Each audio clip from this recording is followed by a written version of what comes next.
बात करें agro based industries का सेकेंड पार्ट। पहला पार्ट क्या पढ़े थे बेटा? Sugar industries. अब क्या पढ़ रहे बेटा? Textile industry. अब यहां पर ऊपर देखो, यहां पर आपको ना फाइबर दिख रहा होगा, फाइबर, और यहां पर तुम देखोगे तो यहां धागा दिख रहा होगा, थ्रेड दिख रहा होगा। ये कौन सा थ्रेड है? कॉटन का थ्रेड है। जस्ट बगल में आप देखिए, आपको जूट का धागा दिख रहा होगा, यानी यहां पर जूट का धागा है और यहां पर कॉटन का धागा है। बात समझ में आ रहा? अब यहां पर ध्यान दो बेटा, यहां पर फैब्रिक दिख रहा होगा, यानी जूट का भी फैब्रिक है और कॉटन का भी फैब्रिक है। अब फैब्रिक से क्या बनता है? कपड़ा। डिफरेंट डिफरेंट कपड़ा बनता है, यहां पर आप देख सकते हैं। अब टेक्सटाइल इंडस्ट्रीज, इस टॉपिक में दो चीजें पढ़ना है, कॉटन टेक्सटाइल और जूट टेक्सटाइल। लेकिन आपका दिमाग में बेटा दो चीज आता होगा कि सर मार्केट में तो सिर्फ कॉटन टेक्सटाइल और जूट टेक्सटाइल तो है नहीं, हमारा सिल्क का भी कपड़ा आता है और उलेन का भी आता है, तो फिर आप कॉटन के कपड़ा के बारे में क्यों ज्यादा बात कर रहे हैं और जूट का ही सिर्फ क्यों बात कर रहे हैं? इसके बारे में बता दिया जाए तो बताता हूं बेटा। देखो, टेक्सटाइल इंडस्ट्रीज किसका पार्ट है? एग्रो बेस्ड इंडस्ट्रीज का। अब एग्रो बेस्ड इंडस्ट्रीज का सोर्स क्या है? एग्रीकल्चर है ना। पर सिल्क जो होता है, जो सिल्क होता है, वो सिल्क कहां से आ रहा है? सिल्क वार्म से। और उलेन कहां से आता है? उलेन वो शिप से आता है ना। तो अब मुझे बताइए, क्या सिल्क वार्म शिप एग्रीकल्चर से आता है? नहीं ना। तो इस कारण से ये दोनों पार्ट टेक्सटाइल इंडस्ट्रीज के अंदर में फॉल नहीं कर रहा है, इस कारण इसके बारे में हम लोग बात नहीं करेंगे, क्योंकि कॉटन और जूट ही क्या होता है? एग्रीकल्चर से आ रहा है। अब स्टूडेंट थोड़ा सा टेक्सटाइल इंडस्ट्रीज को थोड़ा सा रिवीजन कर लेते हैं, ठीक है? आते हैं तो देखिए, एग्रीकल्चर अगर बात किया जाए तो इंडिया का ऑक्यूपेशन, सबसे मेन ऑक्यूपेशन इंडिया का क्या है? एग्रीकल्चर।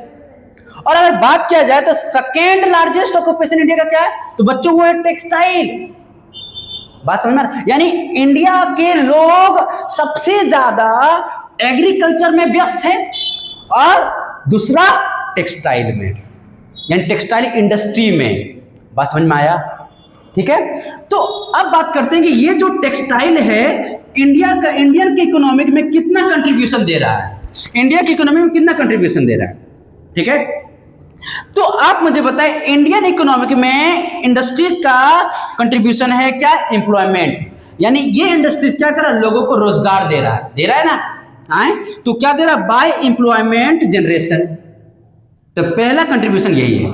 अब दूसरा कंट्रीब्यूशन क्या है बेटा? बता। हाँ, अभी तुम सही बताया।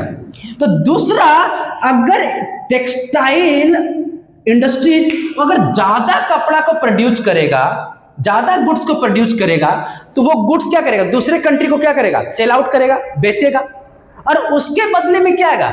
मेरे पास फॉरेन मनी, रोकड़ा। बाप बड़ा बना भैया, सबसे बड़ा रुपया, है कि नहीं? बोल दे। हाँ, गुड। तो यहां पर दूसरे कंट्री को क्या करेंगे हम लोग? गुड्स को बेचेंगे, तो उसके बदले में हमको फॉरेन एक्सचेंज आएगा, और जब फॉरेन एक्सचेंज आएगा यानी फॉरेन मनी आ रहा है, और जब फॉरेन मनी आता है तो इंडियन की इकोनॉमी बढ़ता है बेटा, बढ़ता है, घटता नहीं है। गुड। तो दूसरा क्या होगा contribution? By earning foreign exchange. अब स्टूडेंट्स हम लोग देखेंगे तो टेक्सटाइल इंडस्ट्रीज कपड़ा कैसे मैन्युफैक्चर करता है, बनाता कैसे है। आओ तुझे समझाता हूं। तो हमारे पास रॉ मटेरियल है, मैन्युफैक्चरिंग प्रोसेस, यानी कॉटन का खेत में कॉटन उग रहा। क्या उग रहा? कॉटन। अब इस कॉटन, इस रॉ मटेरियल से हम लोग क्या बनाएंगे? फाइबर। और इस फाइबर जो बन रहा है, जो ऊपर में देखते जाना बेटा, फाइबर फोटोग्राफ ऊपर में है, तो फाइबर से क्या बनाएंगे? यार्न। किस प्रोसेस से बनाते हैं? स्पिनिंग के प्रोसेस से। अब यार्न से हम लोग क्या करेंगे? विविंग। बात समझ में आ रहा? फोटो में सब चीज दिखा हुआ है। और विविंग के मदद से हम लोग फैब्रिक बनाएंगे। फैब्रिक क्या बनाएंगे? फैब्रिक। और इस फैब्रिक से हम लोग गारमेंट्स बनाएंगे, कलर दे दे के डाइंग करते जाएंगे, और उस फैब्रिक में वो गारमेंट्स बन जाएगा। ठीक है, समझ में आया? ये जो रॉ मटेरियल है हमारा कॉटन, वो खेती किया जा रहा है किसी ग्राउंड में, किसी लैंड में, वो वहां से ये कहां जा रहा है? कॉटन इंडस्ट्री में। अब वो इंडस्ट्री क्या कर रहा है, एक यूजफुल प्रोडक्ट दे रहा है, फाइबर दे रहा है कि नहीं। अब इस फाइबर से वही इंडस्ट्री, सेम इंडस्ट्रीज स्पिनिंग के मदद से यार्न बना दे रहा, धागा, और यार्न भी क्या है, एक यूजफुल प्रोडक्ट है। वही इंडस्ट्रीज फिर से यही यार्न को वीविंग में कन्वर्ट कर रहा है, और वीविंग भी क्या है, एक यूजफुल प्रोडक्ट है। सेम ही इंडस्ट्रीज में वीविंग भी बन रहा है। वही इंडस्ट्रीज क्या कर रहा है, वीविंग से फैब्रिक बन रहा है, फैब्रिक, और फैब्रिक भी एक यूजफुल प्रोडक्ट है। उसी तरह से वही इंडस्ट्रीज में गारमेंट भी बन रहा है, और ये भी क्या है, एक यूजफुल प्रोडक्ट।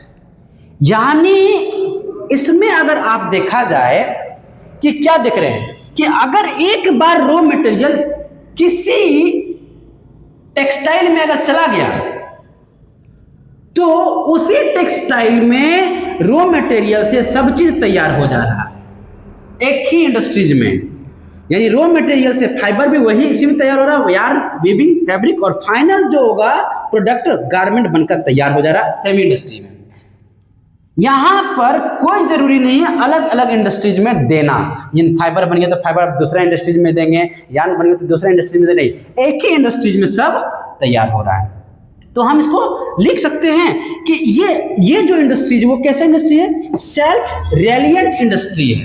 टेक्सटाइल इंडस्ट्री कैसा इंडस्ट्री है, सेल्फ रेलिएंट, यानी अपने पे डिपेंड है, ये किसी दूसरे पे इंडस्ट्री पर डिपेंड नहीं है। जो भी एक बार रॉ मटेरियल इंडस्ट्री में आ जाएगा, वो कपड़ा बनाकर तैयार करके आपको भेजकर आपको देगा, पहनाएगा नहीं आप लोगों को, ठीक है।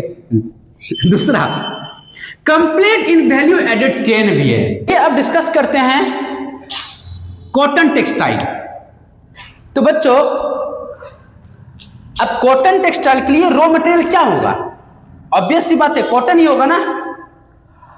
अब इस कॉटन टेक्सटाइल के लिए तो इसका आइडियल लोकेशन क्या होना चाहिए, तो इसका ideal location near cotton farms, जहां पर कॉटन का खेती किया जा रहा है उसके आसपास ही नियर का कॉटन फार्म्स होना चाहिए, वहीं पर नियर आपका कॉटन का इंडस्ट्रीज होना चाहिए, है ना।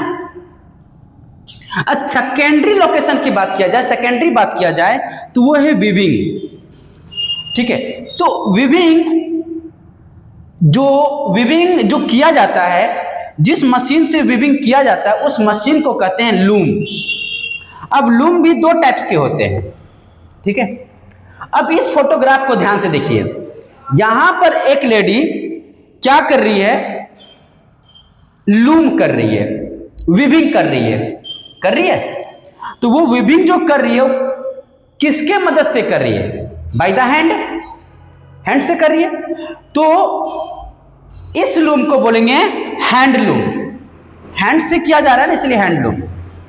अब यहां पर ध्यान दीजिए, इस फोटोग्राफ पे ध्यान दो कि यहां पर जो लूम किया जा रहा है वहां पर तो कोई लेडी है नहीं, तो वहां पर फिर ये वीविंग कौन कर रहा है, तो वहां पर इस तरह के बहुत सारे वो मशीन है वहां पर।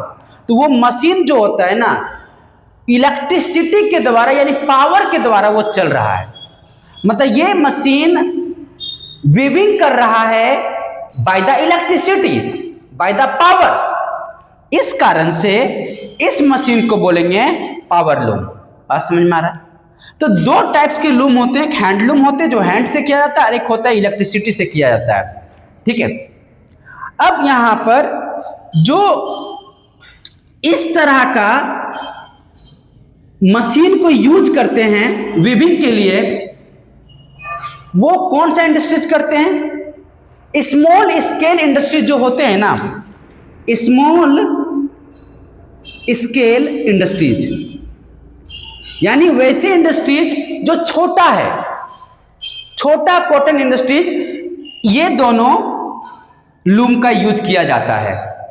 तो बड़े बड़े इंडस्ट्रीज फिर क्या करते हैं, चलिए समझते हैं। लार्ज स्केल इंडस्ट्रीज में भी पावर लूम ही यूज किया जाता है, पर वो स्पेशल टाइप का पावर लूम रहता है, और वो पावर लूम आपको दिख रहा होगा ऊपर, ठीक है। और वो भी इलेक्ट्रिसिटी से ही ऑपरेट होता है, ठीक ना।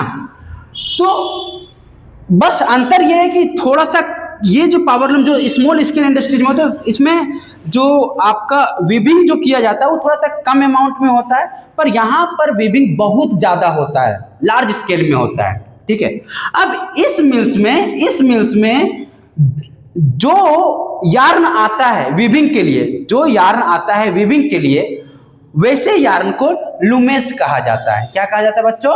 लूमेज। ठीक है, अब ऐसे मिल्स, ऐसे लूम को, ऐसे पावर लूम को मिल्स कहा जाता है। क्या कहता है? मिल्स। ठीक है, मिल्स स्केल लूमेज।